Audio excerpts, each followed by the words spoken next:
Assalamualaikum warahmatullahi wabarakatuh. Selamat pagi. Perkenalkan, nama saya Muslim. Saya dari Fakultas Hukum Universitas Pelita Harapan.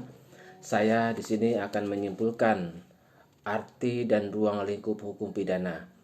Pengertian hukum pidana menurut beberapa ahli. Yang pertama, W.L.G. Lemery menuliskan pengertian hukum pidana sebagai hukum yang terdiri dari norma-norma yang berisi keharusan serta larangan dan dibentuk oleh pembentuk undang-undang serta telah dikaitkan dengan suatu sanksi berupa hukuman berupa penderitaan yang bersikap khusus.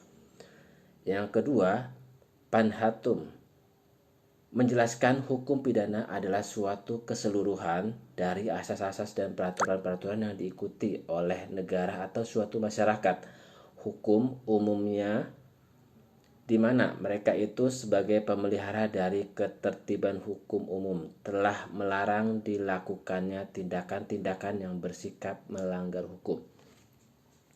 Yang ketiga, Pompe menyatakan bahwa hukum pidana adalah keseluruhan aturan ketentuan hukum mengenai perbuatan-perbuatan yang dapat dihukum dan diaturan pidananya.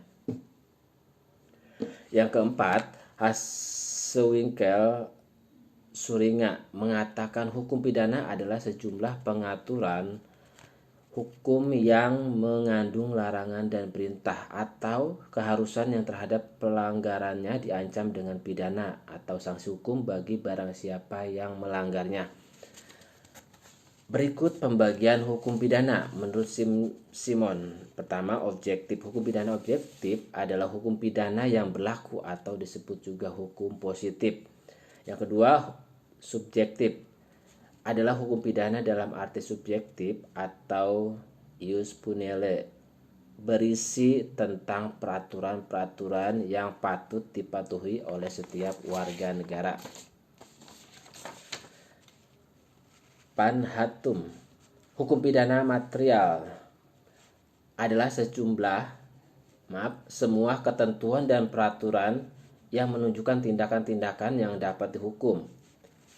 Hukum pidana formil adalah peraturan-peraturan yang mengatur bagaimana caranya hukum pidana yang bersifat abstrak harus diberlakukan secara konkret. Selanjutnya, hukum pidana yang dikodifikasi dan tidak dikodifikasi. Hukum pidana dikodifikasi disusun secara sistematis kitab undang-undang hukum yang pidananya. Yang kedua, hukum pidana tidak dikodifikasi, berbagi ketentuan pidana yang tersebar di luar KUHP, seperti Undang-Undang Tindak Pidana Korupsi. Hukum pidana tertulis sebagaimana diamanatkan di dalam pasal 1 KUHP. Hukum pidana tidak tertulis sebagai akibat masih diakuinya hukum hidup di dalam masyarakat, yaitu yang berupa hukum adat. Hukum pidana lokal dan internasional. Hukum pidana nasional hanya berlaku di wilayah Negara Kesatuan Republik Indonesia.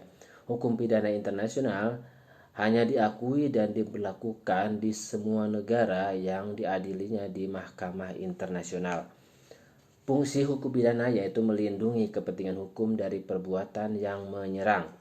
Tujuan hukum pidana adalah untuk menakuti setiap orang agar mereka tidak melakukan perbuatan tindak pidana. Sumber-sumber hukum pidana yaitu KUH pidana. Kedua, Undang-Undang Tindak Pidana khusus di luar KUHP. Dan 3, aturan-aturan pidana. Sistematika hukum pidana tentang ketentuan hukum yang terdiri dari 9 bab pasal 1 sampai 103.